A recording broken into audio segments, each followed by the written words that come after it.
The Storytellers of Artemis II. Episode 2, The Reporter's Perspective. From April 1st through the 11th, media from around the world called the Johnson Space Center's Teague Auditorium and adjoining lobby home. From the early morning hours to late at night, some 250 journalists from around the world could be found conducting interviews, attending nightly press conferences, or getting mission updates from the continuous live commentary streaming from the Mission Control Building, located just a couple of blocks from the Teague Auditorium. Near the end of the mission, I caught up with veteran Associated Press space and technology reporter Marcia Dunn between stories at her makeshift base of operations. Her temporary office was a small enclave in front of a custodial closet on a quiet side hall in the Teague Auditorium's lobby. Her desk consisted of an old shipping box and a chair. We talked about her career and her thoughts on how the Artemis II mission compared to previous space missions she's covered in the over 36 years she's been with the AP. Marcia, you spent 10 days at the Johnson Space Center in Houston covering the Artemis II mission for the Associated Press. How did you get your start covering the space program to begin with? Well, I'm a Pittsburgh native, and the original AP aerospace writer, Howard Benedict, was getting ready to retire to go work for Alan Shepard, First American Flight, at his new Mercury 7 Scholarship Foundation.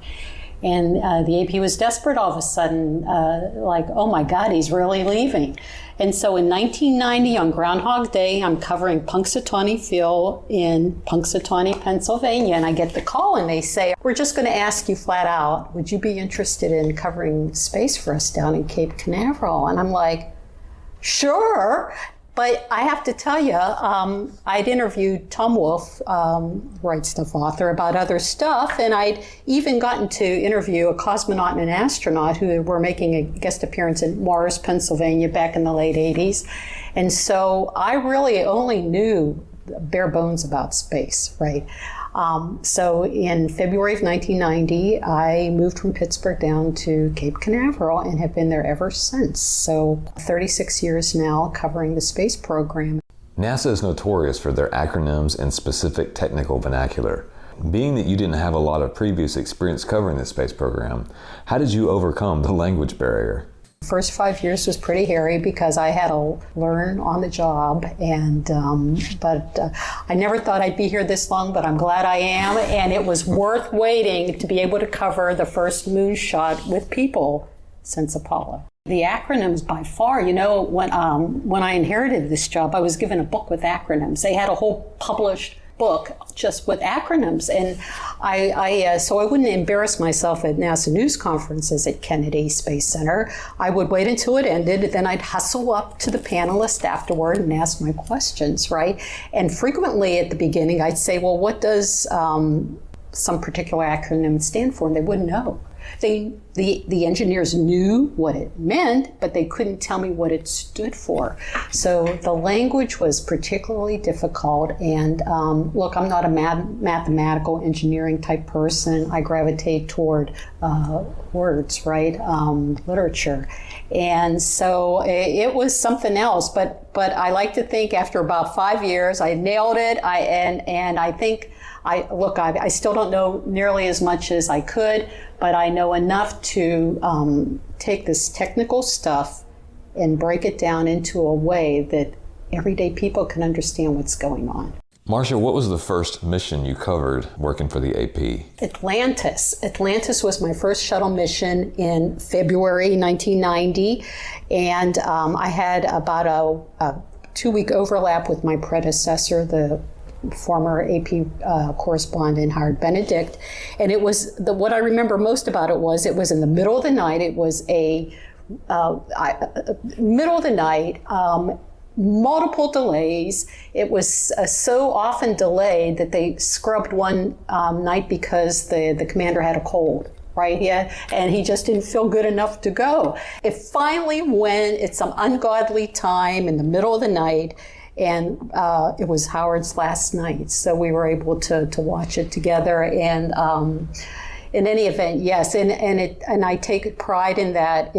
Atlantis was my first astronaut spacecraft to see fly, and that's what now is parked at the Kennedy Space Center as a museum relic. But it's good to go over and see it every once in a while, and I have fond memories of Atlantis. Last shuttle to fly. Marcia, you'd been covering the space program for 13 years before the Space Shuttle Columbia tragedy in 2003. From the 4 years I've covered the space program, I know how a reporter can go from seeing astronauts as sort of those people, the celebrities we see and hear about on TV, to someone you might get to know, learn about. What's their family life like? What makes them tick? How did the Columbia disaster affect you and maybe the way you told stories thereafter? It did, and interestingly, that featured Israel's first astronaut, whom I got to know especially well because he was a focus of a lot of human interest stories, right? And the night before the launch, I was invited by the Israeli embassy in Washington to attend a pre-launch party, and I got to meet Ilan Ramon's father, his wife, all his children. I believe there were 4 at the time. And so, fast forward to landing day, right? And there's silence coming out of the sky, and finally we learn that the Columbia had melted from the inside out from a foam strike that had occurred at liftoff under the left wing. So, I'll tell you right now, I have my badge here from Kennedy, and hidden inside of all this is my pass from that embassy party that I've never taken out from before, as they called it, 107. It's sort of discolored and everything, but you can still see, you've got the Israeli flag and everything in there, and that means quite a bit to me. And it was very painful, in the aftermath, and it took NASA quite a while to admit that it was a foam strike that brought them down. So hard to cover that kind of stuff when you get to know the people. And even during this Artemis II mission, at liftoff, that's the first time people boarded the Space Launch System rocket to fly anywhere, at least of all the moon. And wow, we were just, the tension at Kennedy on launch evening was tense. We were all, and not to mention, we didn't think they'd go off that night because there were all these last minute countdown issues, right?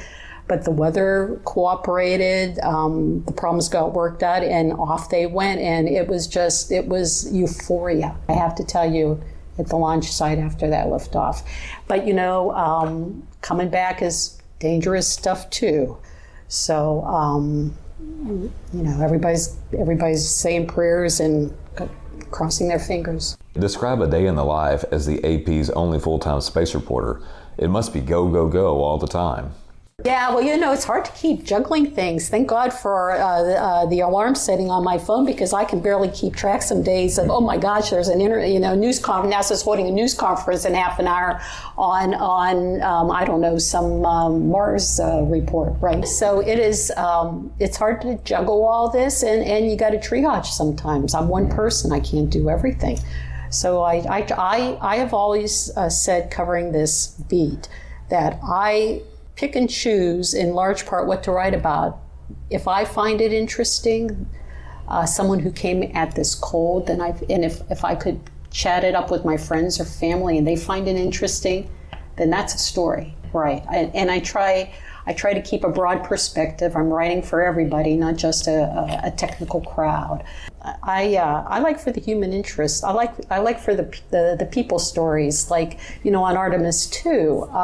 It was such a heart-tugging moment when Reed Wiseman and his crew proposed naming 2 lunar craters after Reed's late wife, and all the parallels between Apollo 8 and Apollo 13 and Artemis 2.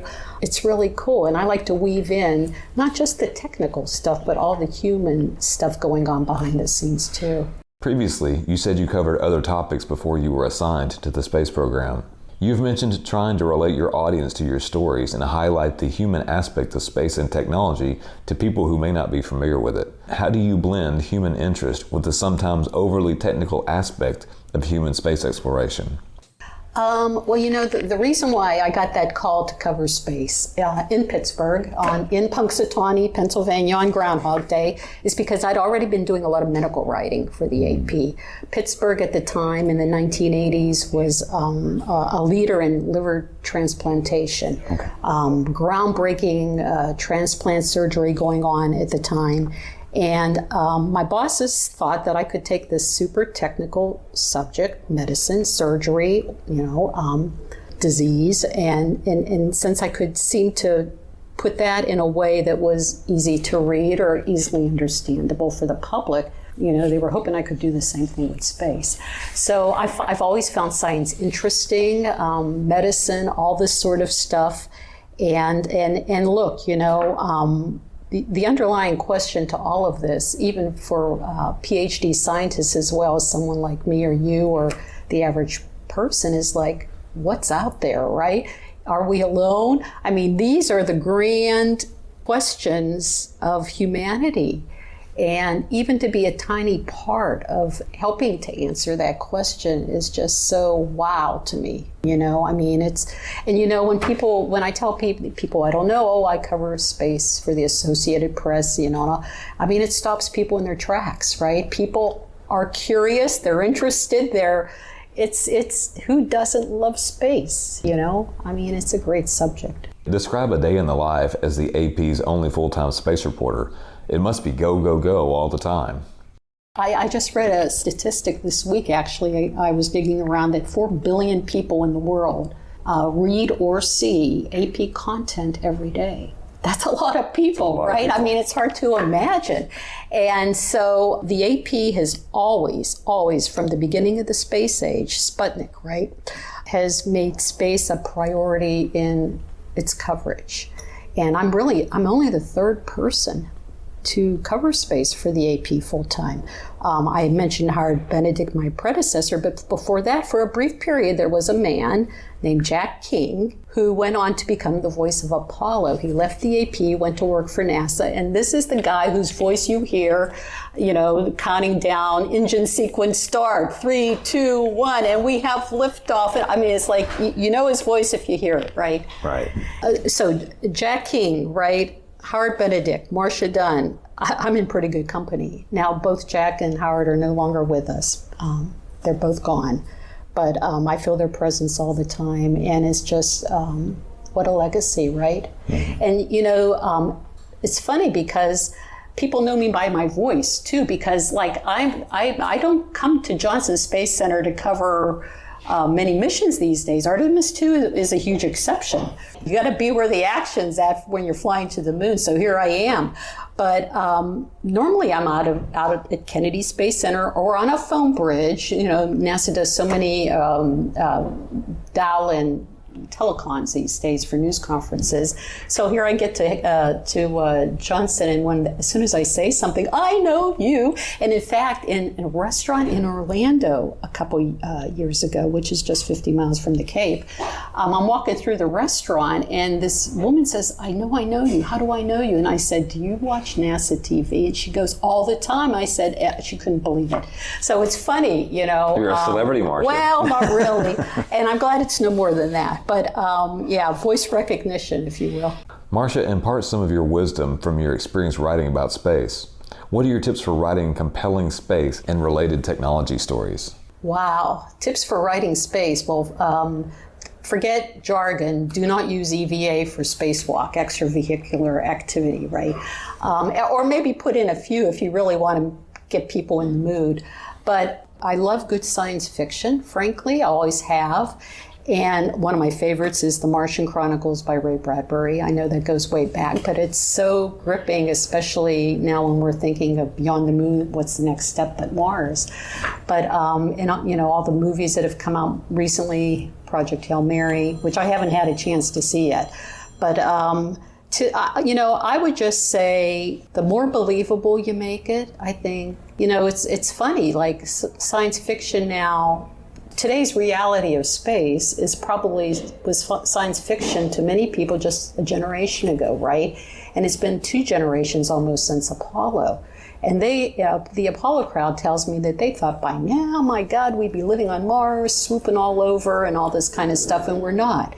To write about space is, I say, focus on the human element, people, and the everlasting, ever-perennial striving, exploring beyond the home planet. It's just, And hey, parallel universes, multiverse, go for it, right? I mean, anything is possible today when you think about it. Nothing is too crazy, right? Yeah. I mean, here we are, 2026. We just sent 4 astronauts back to the moon after more than 50 years. How incredible is that? And so, I sort of sound like the old Apollo guys now. But who knows what the future will bring in the next few decades. Fingers crossed. Have you had the opportunity to interview anyone from the Apollo era? And if so, what are their thoughts on the current state of the space program? Oh, yeah, sure. Right, even before this mission, I talked to several. And I happened to talk to, there was one female face in launch control for Apollo 11, Joanne Morgan, because back then, she was an engineer, but most of the women were, secretaries and in secondary roles to the all-important launch control team. And she's still mad that that the Nixon administration and NASA canceled the last 3 Apollo flights. But after that, she's thrilled that the Artemis launch director is a woman, right? We have a woman, Christina Cook, who's part of Artemis II. And so that's a big change from before.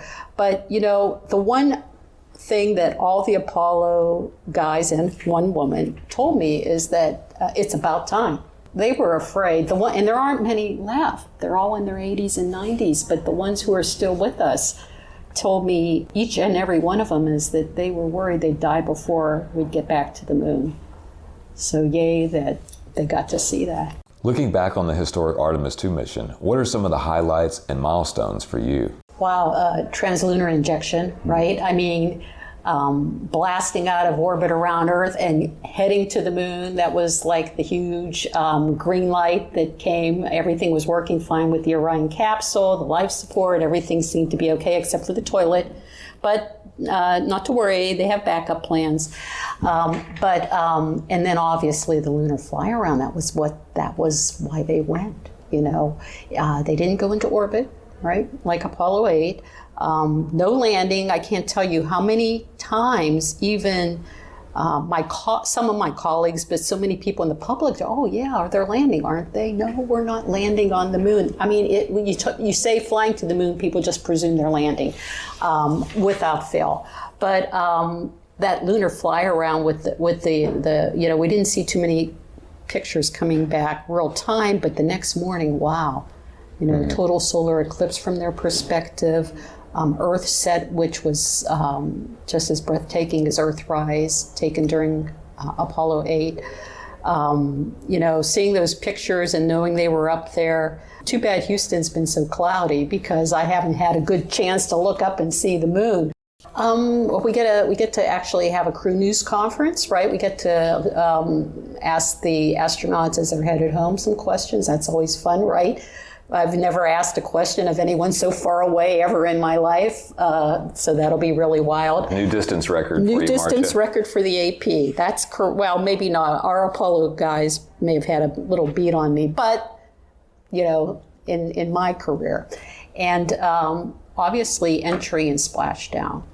Mm-hmm. Those are going to be just like launch. Those are sweaty, worried events. So are you already anticipating Artemis III, or are you still processing all your story material related to Artemis II? I think I'm going to take a little pause, and then I'll be right back at it with Artemis III, which is going to stick around Earth orbit, low Earth orbit, in 2027. A sort of shoehorned in extra mission that'll sort of mimic what Apollo did, practice docking the Orion capsule with lunar landers in orbit around Earth so that you don't get any surprises if you try it around the moon. But, let's all face it, everybody is going to be waiting with bated breath for the moon landing Artemis IV. That's the biggie. Marcia, after reporting on space for over 30 years with the AP, what keeps you interested in the subject? What keeps me interested? Everything, right?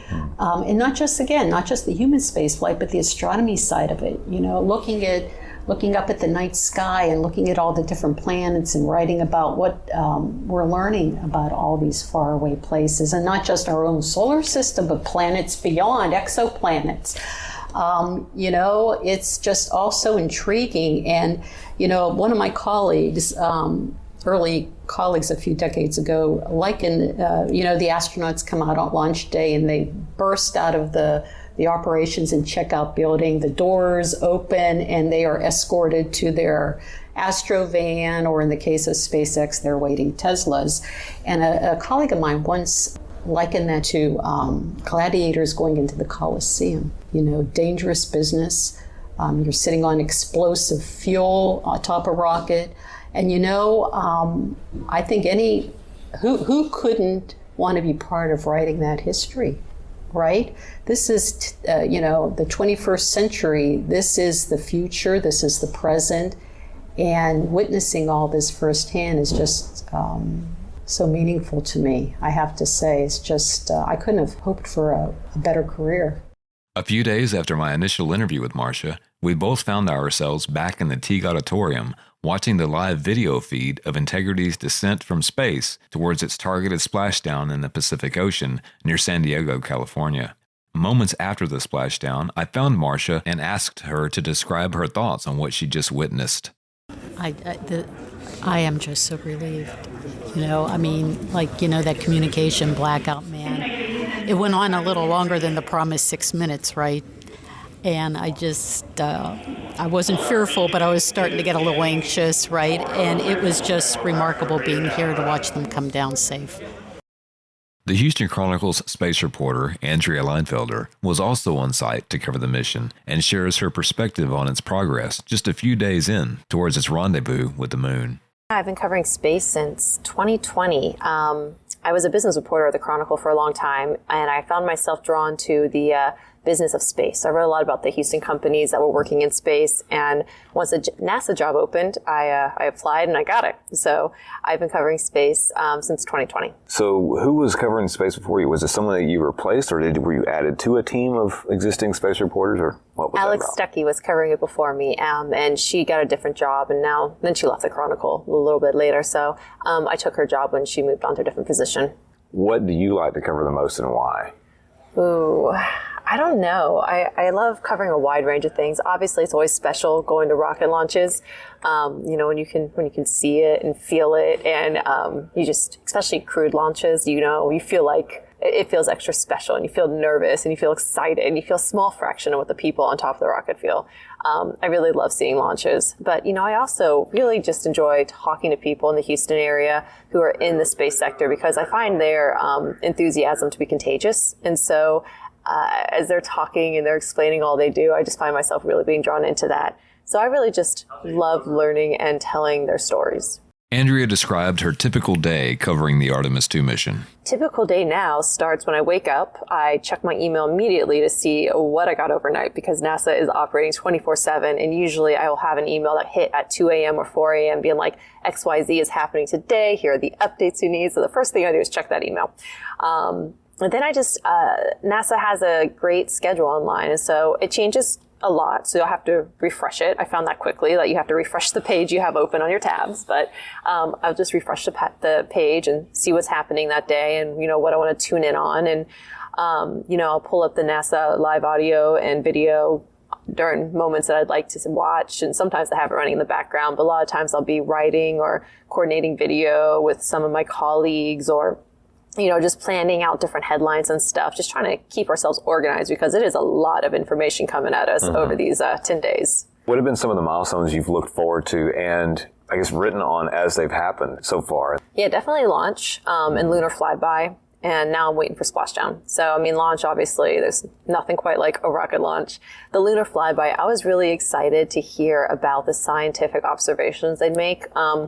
I've been hearing in news conferences and interviews now for months about how the human eye is the most powerful piece of technology on this mission when it comes to observing the moon, and just like what the human eye could see that cameras might not. And so I was super intrigued to hear what they were going to see. And, they were talking about colors and impact flashes, and it gets really nerdy really fast, but it was really cool just to hear how having 4 people fly around the moon could bring back so much science. As a writer, maybe giving some advice to writers who may be writing space now or may have that interest in the future, how do you communicate the technical aspect of what you do out here at NASA to an audience that may be more generalized in its scope. People that they don't know what MECO and Capcom and all that is, but they're interested in the concept of space and where it may take us as a species. Yeah, it's very, very important to write in layman's terms and to keep that in mind. A lot of times I do these interviews with scientists, I get it to where I can wrap my head around, and then I shoot them an email being like, am I explaining this correctly? We have to make it layman's terms so non-scientific people can understand, myself included. I have no background in science.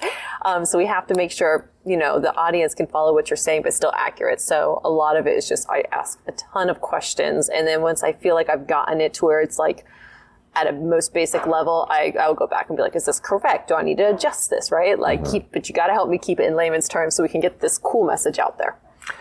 The Houston Chronicle is a really large news network, and you can find copies of the Houston Chronicle probably all over the world, someplace, one place or another. Your word is reaching out there. You're helping tell the story of Artemis II. I'm sure that's not lost on you and the significance of that. You ever just sit back and think, I'm sharing this story of humanity with the world, my own way, my own style, my own words.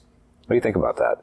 Yeah, sometimes I think about that. A lot of times it's just easy to get lost in the day-to-day of this is my job. I try and pause and think like, oh, wow, this is a cool moment. I'm grateful I get to be here for this. I've been trying to appreciate just like staring at the moon a little more lately. My role in it is definitely small. I'm not working at NASA, I'm not launching, but, it's really fun to be able to help tell the story in some way. As veteran NASA Public Affairs Officer and broadcast commentator Rob Navias has heard on the live stream talking about the goings-on in Mission Control, I found Andrea to get her perspective on the splashdown as she watched it from the Teague Auditorium. So Andrea, thoughts on this historic landing that you just watched? Yeah, a lot of media came into the Teague Auditorium to watch from the Johnson Space Center. And it was pretty quiet in here for a lot of it. It was tense.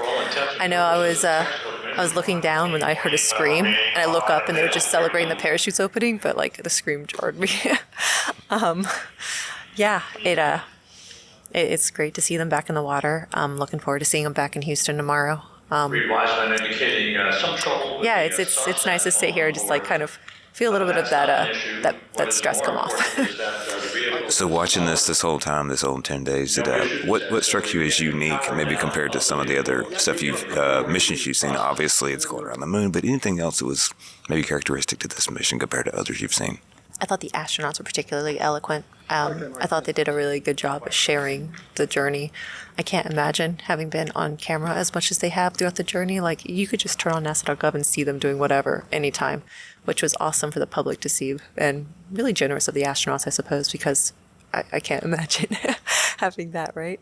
And I loved hearing their descriptions as they went throughout the mission and seeing the pictures, obviously. Yeah, it was kind of like an unparalleled play-by-play compared to maybe some missions from the past. Everything was for the public to see. Yeah, it really was. And you got some of the best comments when they're just kind of off the cuff talking to each other, or, describing things to the scientists, or, copy Moonjoy, right? They would have never said that at a news conference. So it was just nice to be able to get these moments. Were executed in perfect fashion. Ivan Simonik is a science reporter for the Global Mail in Canada. I caught up with him after the mission was over to discuss how Canadian Space Agency astronaut Jeremy Hansen brought global recognition back to Canada's decades-long contributions to space exploration.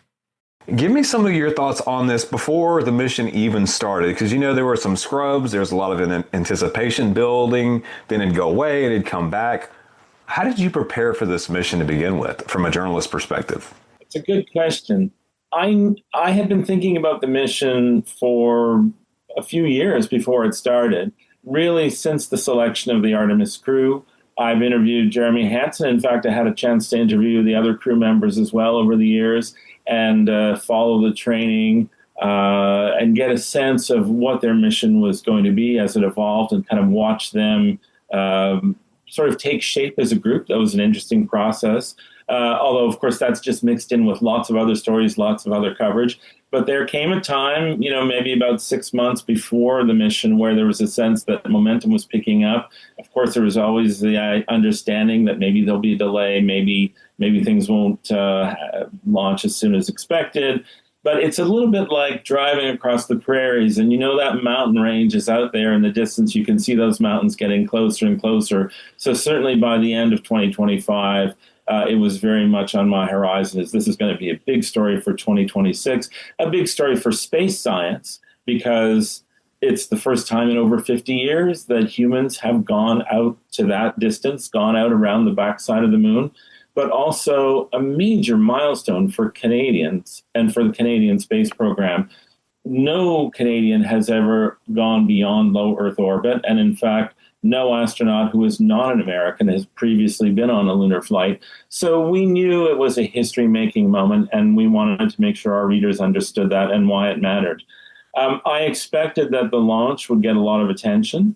But there was also in the background that sense that, people could remember the Apollo era. They knew that, people have been on the moon before. They've landed on the moon before. So a big challenge, I thought, was trying to explain to readers how this is different from, the Apollo era of the past. And also, what we might expect that, given that most people, I think about 80% of the world's population today was not alive when the Apollo moon landings were going on. So giving them a sense of what to expect and why things would happen the way they did. So sort of all that, laying out that basic groundwork. What I found was there was this kind of sudden surge of interest as the launch approached. What I didn't expect was how intense it became and how the interest continued right through the mission and even beyond. It was really, it became a very powerful story, I think, for people. And so we get down to Johnson Space Center. How long did you spend down there? So I had visited. So there had been some media opportunities before the launch, even back about 6 to 8 months before. So I'd spent some time at Johnson there and had a chance to get to meet some of the science people behind the mission, especially the geologists who were training the crew to look for certain features on the far side of the moon. We learned about the engineering of some of the equipment and so on. And then I did not go to Johnson again until after the launch. So then our focus shifted to Kennedy Space Center to be on hand for the launch itself. And then for part of the time after the launch, I came back to Canada. And in fact, we were at the Canadian Space Agency near Montreal for part of the time because there was a window of opportunity on the way to the moon where the crew was in contact with the Canadian Space Agency taking questions. So I was a reporter, asking questions from the Canadian, from Canada's contact point with Artemis. And then I came down actually for the post-flight. As soon as the return of the capsule, I went back to Houston, and I actually had a couple of reasons for doing that. The main reason was for Jeremy Hansen and for to have a chance to kind of debrief with the Artemis crew. And then also by sheer coincidence, that same week was the 25th anniversary of one of Canada's most important contributions to the space program, which was the installation of the Canadarm2 aboard the International Space Station. It happened 25 years ago. And did a separate story where I spoke to people involved in that amazing piece of robotics. The sense of national pride, obviously having as you said earlier, a Canadian astronaut going up there has never been done before. I mean, the mission itself, just its mission purpose is historic. Talk about the I guess the human interest side of Jeremy getting selected, even going a little bit further back, him being selected in the first place. What was that vibe like in the community? It's interesting. Canada has always had a fairly small astronaut corps. Canadians don't go to space all that often. They're kind of mixed in with the other NASA astronauts and other international astronauts that go to the space station. That's kind of been the pattern over the years. And in fact, at this point, we have 4 active astronauts in the Canadian space program. The program is, more than 40 years old and has had a number of really impressive people going through it. It's interesting. Jeremy Hansen, up until his flight, was the longest serving Canadian astronaut who had never flown. And it was there are a number of reasons for that. The pandemic is one, but that kind of stretches things out. But just as it happened, partly because of age and when he joined and so on. I mean, he became an astronaut in 2009. So here we are, 17 years later, still waiting for that first flight.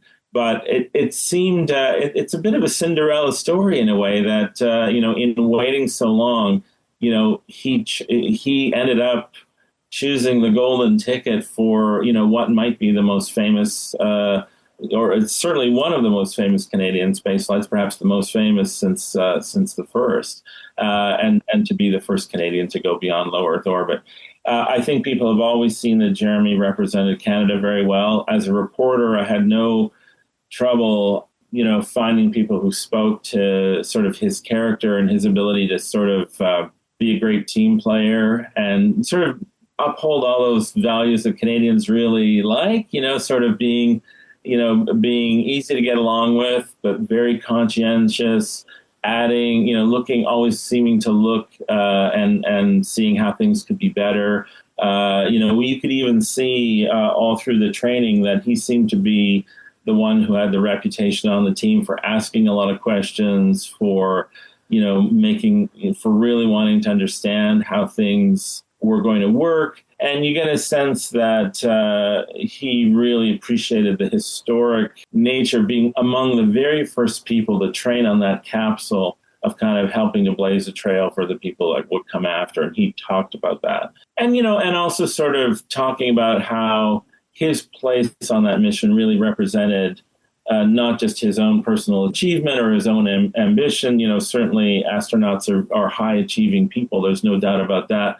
But very conscious of the fact that he represented Canada's achievement in the sense that Canada was Canada's a small but important, small in terms of small population and budget and so on relative to the U.S., or small budget relative to NASA, but impactful. And that Canada has been a long-term partner in space and kind of earned this opportunity in a way. I think that he often used that type of language, that his presence on the crew showed that Canada had kind of earned its place. Although when you find him interacting with the rest of the crew, he's just like one of the rest. It's also just kind of that blending in and being the team player as well. So I think all of that rings true for how Canadians see themselves participating in large global undertakings, and this was no exception. So when the SLS successfully launched, and most people would agree it was really a successful launch. I know there's a couple little alerts that came up and they cleared them on the way, but it went up. It looked really beautiful. How did you plan your coverage based on a successful launch? I'll be honest, I thought it was a very emotional moment. I felt, I don't know if it's just, I've seen launches in the past. I've seen Canadians launched on space shuttles and have known those astronauts that go up and so on. This was different, maybe because the rocket was bigger, because it lifted off slower, because just there was so much power there, but also because it was such a new thing, a new kind of vehicle, the first time with people. I think everyone was just, you felt that people were just on the edge of their seats, hoping that everything would go well. And there was definitely sort of a sigh of relief just when that first thing, and also just the wonder of it, because as I have seen other launches before, but this one was so picture perfect. I mean, that's really an apt description. The weather got a little bit unsettled in the afternoon, and then by the evening it cleared away. So instead of sort of partly cloudy, it literally was a crystal clear sky. And, when the rocket went up, it just went up and up and up, and you could watch it 1 minute, 2 minutes, 3 minutes, 3.5 minutes. You could still see that little ember of the exhaust. And I think by that point, it might have been halfway across the Atlantic. And yet you could see it arcing over to the east, thinking, wow, they're really on their way. They're already in space virtually, and I can still see it. To me, that was kind of miraculous. There were other tense moments to come because of the reentry, even the burn that would take them to the moon. So there were going to be other nail-biting moments. But I think the other thing was there was a bit of surprised that, man, this has really happened because, there had been these delays, not unexpected. January, February, March, the February launch window was missed because of the wet dress rehearsal, the issues that came up with the hydrogen leak. Then they had to miss the March launch window. And you could sort of see how things might go. Possibly they weren't going to, or how far into the window would we get before, but when it came, there was that sense, boy, they really want to go. By they, I mean the whole launch team. And so suddenly, on the first possible day of the launch window, in the first 10 minutes of the window, up it goes. And I have to say, I don't know if that dawned on me until maybe just 15 minutes before, when the countdown kept going and there were no hitches, no stops. You might have had this experience as well. Suddenly there's that sense, man, this thing is really going to happen. The momentum is building, and suddenly it's like you're at a roller coaster about to take that dive. There's nothing stopping this now. So that came up very quick. And then once the rocket was away, did that just happen? It really has. And so then suddenly you realize, oh, yeah, I had been spending so much time getting ready for this moment of launch. I got to get busy with the rest of the mission. I mean, I knew that was coming, but it's suddenly coming a lot faster than I thought. And all of those other plans had to unspool. And then it became, I would say that the reporting changed from a long-planned performance to impromptu theater. It's like, what's next? What's next? What's next? And let's follow it as it goes. But it was tremendously fun. I remember sitting in Teague Auditorium where they had it broadcast on the screens, and a lot of the media was there. We'd all go and get each other. Hey, it's actually it's past the countdown. It's going to go. Get in here and watch it. And most people were in there, and it was just deathly quiet. You could hear a pin drop. Planning your workload after that, like you say, once you're on that roller coaster, you're ready to go. What were your first stories? What were your first milestones you were prepping for?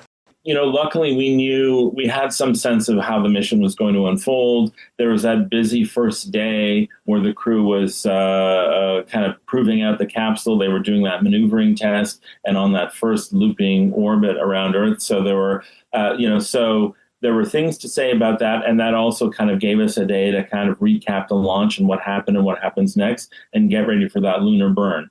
The high point was clearly going to be going around the moon's far side. What could they see? What were we going to see? And how much of that were we going to experience alongside with them?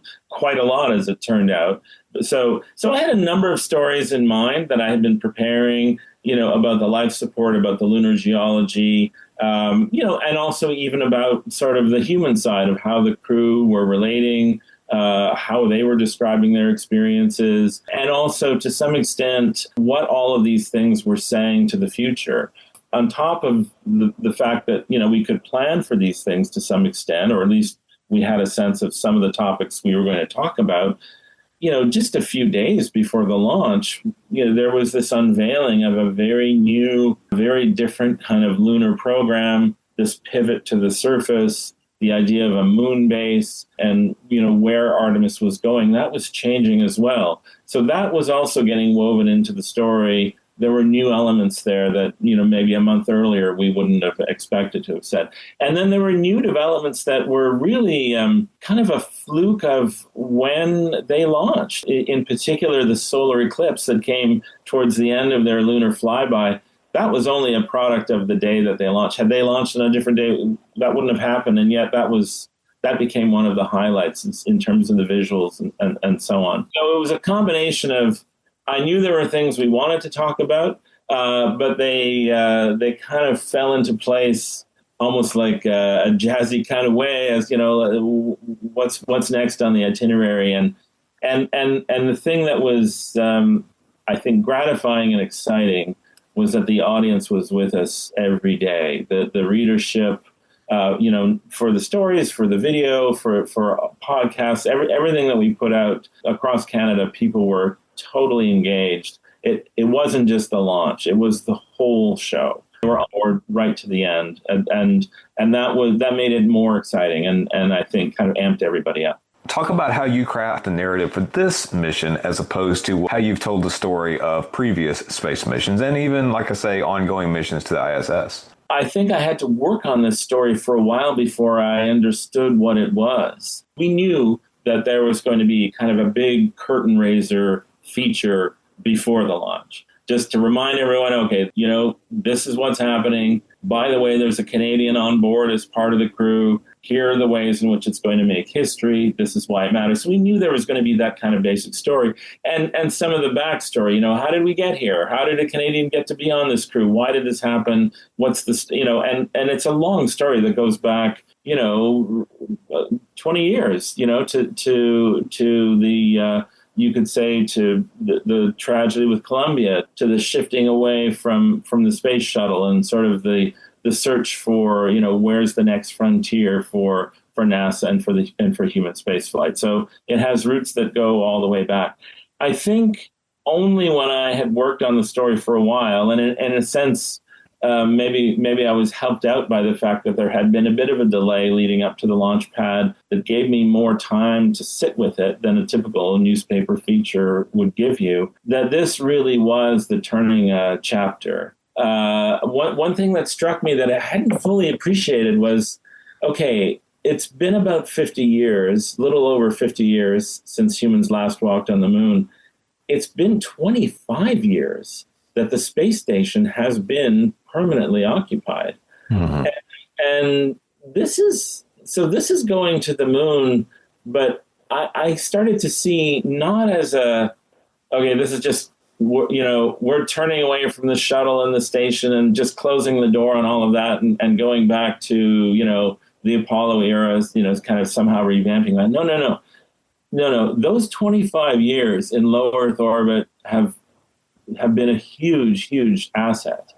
All of that experience, all of that knowledge, in so many ways, I started to see how that plays into Artemis and the idea that Artemis could be a longer term venture. I don't know if NASA will succeed. I don't know if public interest and support is going to sustain human presence on the moon for the long term. But I think everyone would agree there's a better shot at it now, perhaps, than there was 50 years ago.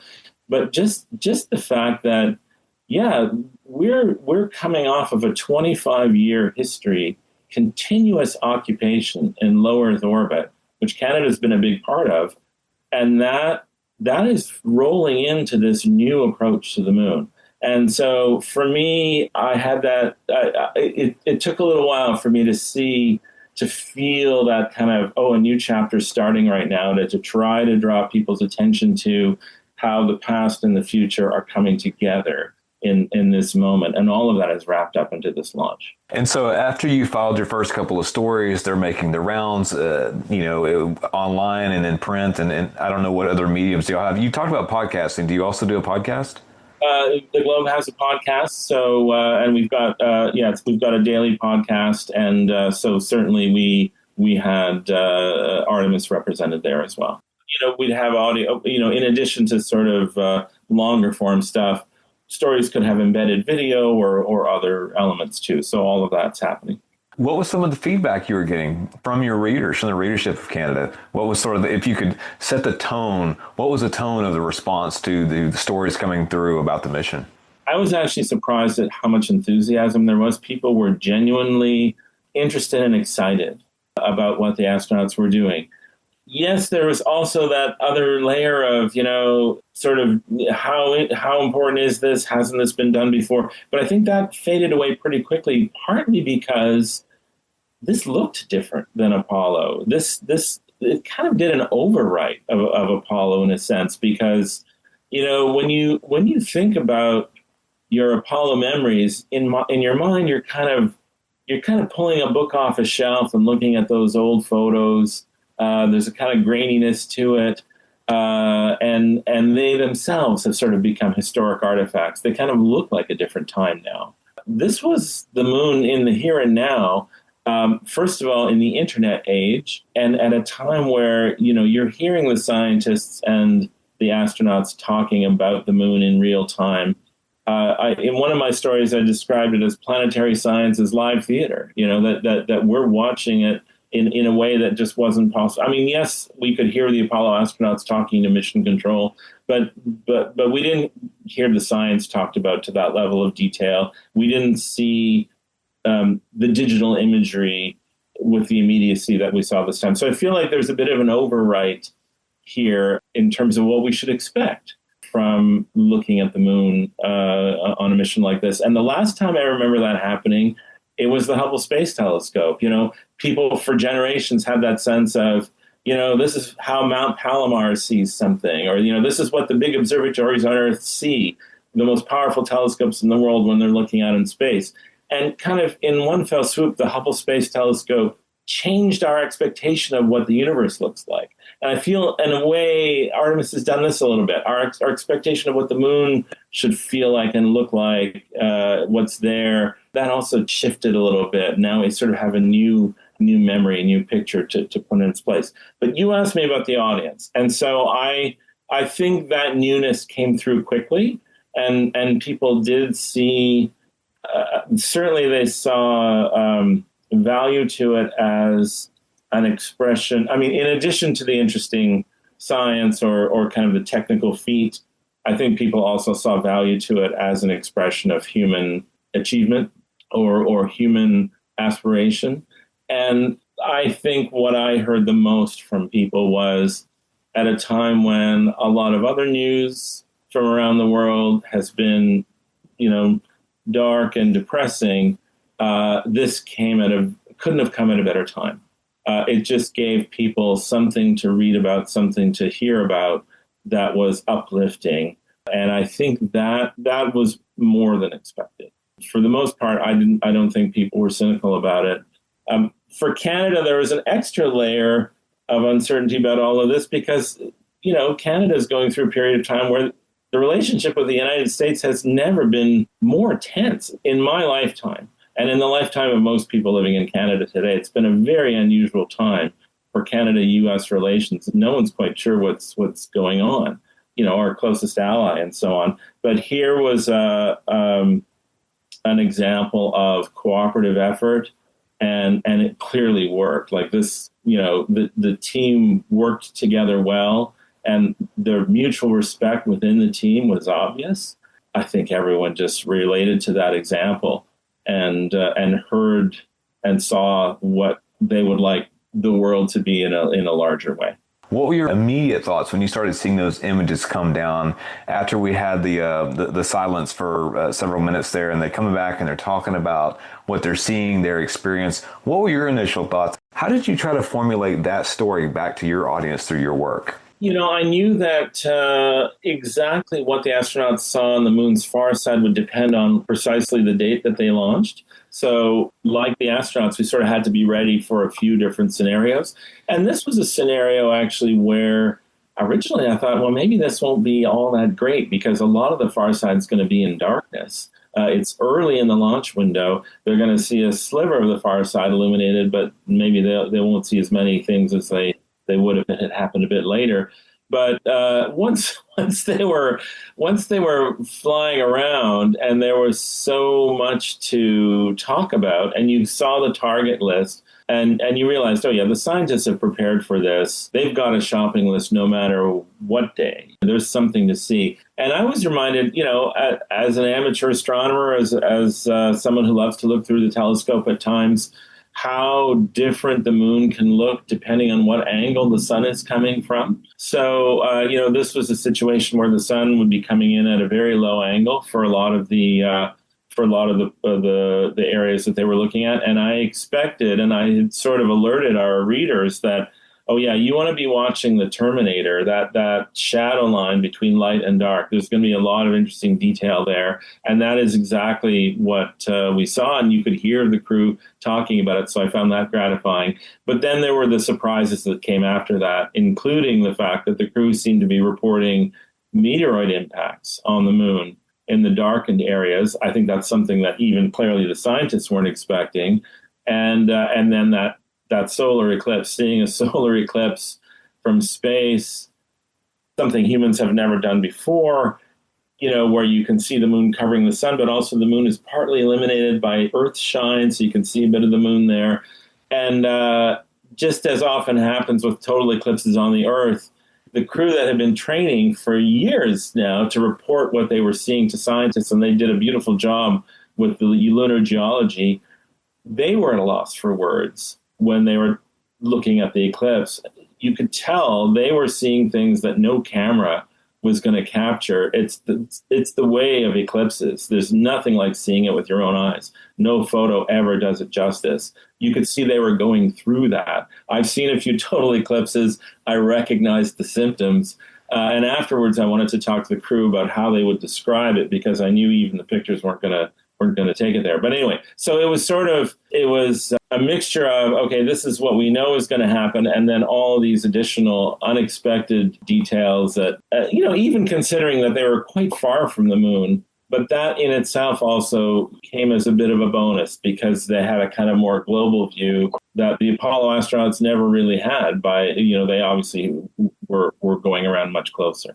Thoughts on splashdown, and then also as you're wrapping up your last story, people may be reading your work all over the world.